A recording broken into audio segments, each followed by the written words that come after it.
بسم اللہ الرحمن الرحیم۔ خوبصورت اور جوان سالہ پڑوسن۔ نئی خوبصورت اور جوان سالہ پڑوسن محلے میں آباد ہوئی تھی۔ 3 چھوٹے چھوٹے بچے تھے۔ شوہر شکل ہی سے خران اور بد مزاج لگتا تھا۔ پڑوسن کی صورتحال دیکھ کر ہی محلے کے مردوں کی تمام تر ہمدردیاں خاتون کے ساتھ ہو گئیں۔ خاتون نے آہستہ آہستہ محلے کے گھروں میں آنا جانا شروع کیا۔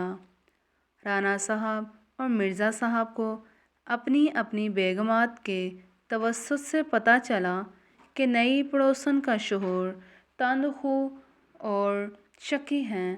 خاتون شوہر سے کافی ڈرتی ہیں۔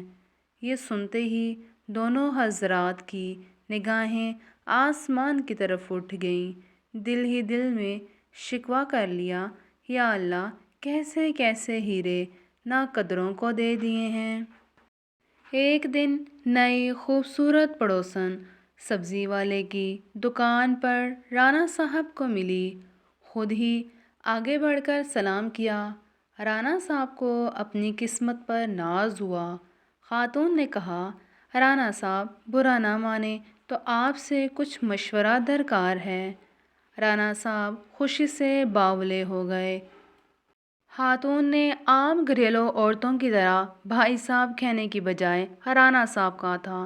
رانا صاحب نے دلی خوشی چھپاتے ہوئے نہایت متانت سے جواب دیا، جی فرمائیے۔ خاتون نے کہا، میرے شوہر کام کے سلسلے میں اکثر شہر سے باہر رہتے ہیں۔ میں اتنی پڑھی لکھی نہیں۔ بچوں کے اسکول کے ایڈمیشن کے سلسلے میں رہنمائی درکار تھی۔ رانا صاحب کچھ کہنے ہی لگے تھے کہ خاتون نے کہا، یوں سڑک پر کھڑے ہو کر بات کرنا مناسب نہیں۔ کیا آپ کے پاس وقت ہوگا تو چند منٹ گھر میں آ کر مجھے سمجھا دیں تاکہ میں کل ہی ان کا داخلہ کروا دوں۔ رانا صاحب چند منٹ کیا صدیاں بتانے کو تیار تھے۔ فوراً کہا، جی حضور آئیے۔ رانا صاحب خاتون کے ہمراہ چلتے ہوئے گھر میں داخل ہوئے۔ ابھی صوفے پر بیٹھے ہی تھے کہ باہر اسکوٹر کے رکنے کی آواز آئی۔ خاتون گھبرا گئی، یا اللہ میرے شوہر آ گئے۔ انہوں نے تو میرا اور آپ کا قتل ہی کر دینا ہے۔ وہ کچھ بھی نہیں سنیں گے۔ ایک کام کیجئے، یہ سامنے کپڑوں کا ڈھیر ہے، آپ یہ نیلا دوپٹے کا گھونگھٹ نکال کر بیٹھ جائیں اور کپڑے استری کرنا شروع کر دیں۔ میں کہہ دوں گی استری والی ماسی کام کر رہی ہے۔ رانا صاحب نے جلدی سے گھونگھٹ گاڑا اور استری کرنے لگے۔ 3 گھنٹے تک استری کرتے رہے، جب تک وہ خران شخص گھر میں موجود رہا۔ جیسے ہی شوہر گھر سے باہر گیا، پسینے میں شرابور، تھکن سے چور، رانا صاحب نڈھال قدموں سے گھر سے نکلے۔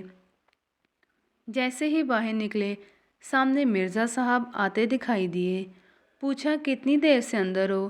بولے، 3 گھنٹوں سے استری کر رہا ہوں۔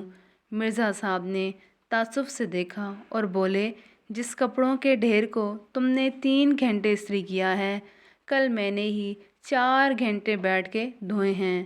کیا تمہیں بھی نیلا دوپٹہ اوڑھایا تھا؟